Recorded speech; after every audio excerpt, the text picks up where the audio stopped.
Good evening, everybody. Today we discuss lesson 3, and we have two main topics to cover: seventh conjugation or seventh class, as well as the consonantal declension. So regarding the seventh class verbs of the chur or seventh class choradigana form present stems with the vowel e, or much less often with the fuller suffix aya, of which e is a contraction. The root vowel is strengthened, that means guna, and sometimes lengthened, that is to say vuddhi. As in the first conjugation, the e and u become e and o respectively, but the a is often lengthened vuddhi to long a. The personal endings are similar to those of the first conjugation, or of the first class. Hence, we have this. One second.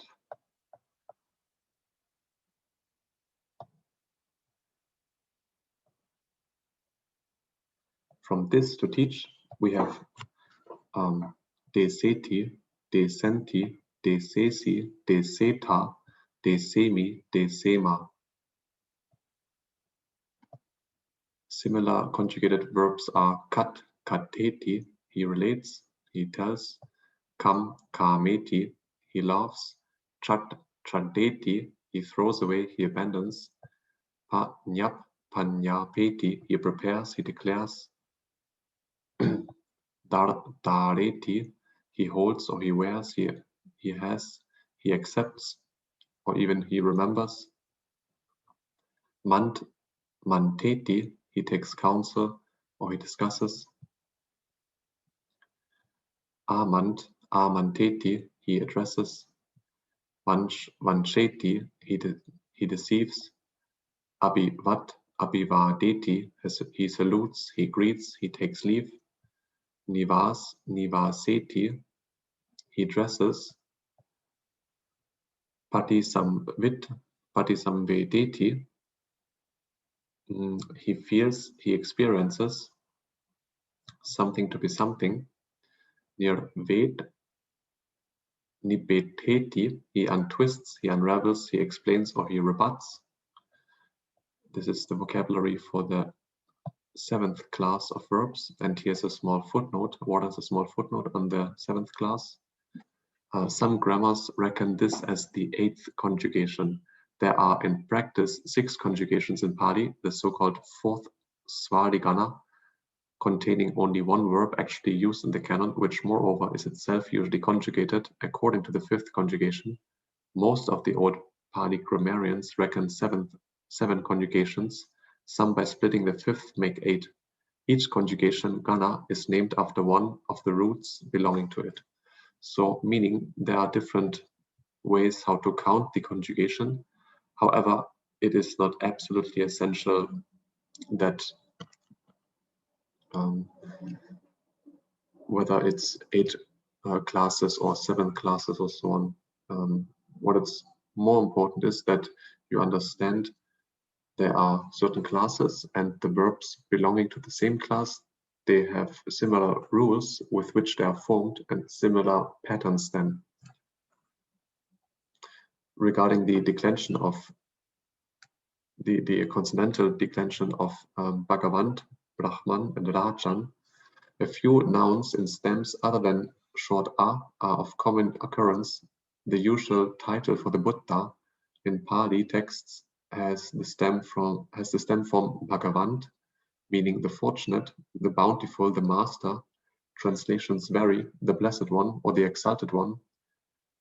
By the way, Bhagavant is quite peculiar in as much as it has this possessive suffix vant, bhaga meaning good fortune, and then if you add this possessive suffix vant meaning possessing good fortune, this is a possessive adjective, out of which then is a noun formed, meaning or being translated as something like the fortunate one, which is an epithet of the Buddha.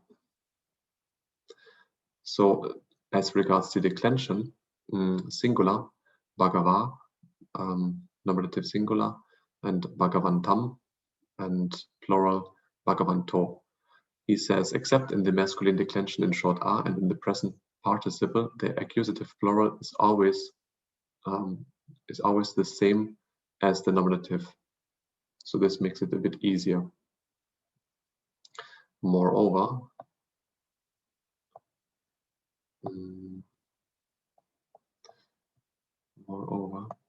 the next noun, the noun Brahman, meaning God, the supreme being and creator in the Brahmanical religion of the hereditary priesthood of India, is inflected in the nominative and singular as follows. Brahma, Brahmanang. So this is the singular. And we can add to it the plural being for the nominative as well as the accusative Brahmano. Lastly, the noun Rajan, king, is similarly inflected in these cases, meaning Raja, Rajanang for the nominative and accusative singular, as well as Rajano for the plural. As you can see, there are various alternative forms for certain nouns. Be it as it may, perhaps at the beginning we just focus on the easiest forms, and then as we encounter other forms or alternative forms in text, we can remember them accordingly as we encounter them.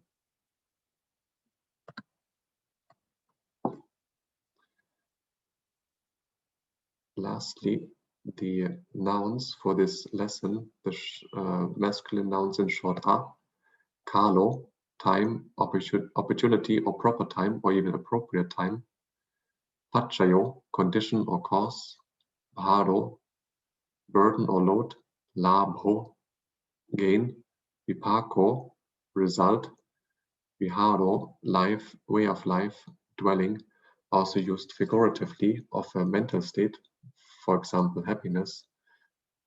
For example, the Brahma Viharas, the 4 states of a Brahma being metta, loving kindness, karuna, compassion, mudita, sympathetic joy, as well as upekkha, equanimity. These are in a figurative sense also considered as viharas. And lastly, hatto, the hand.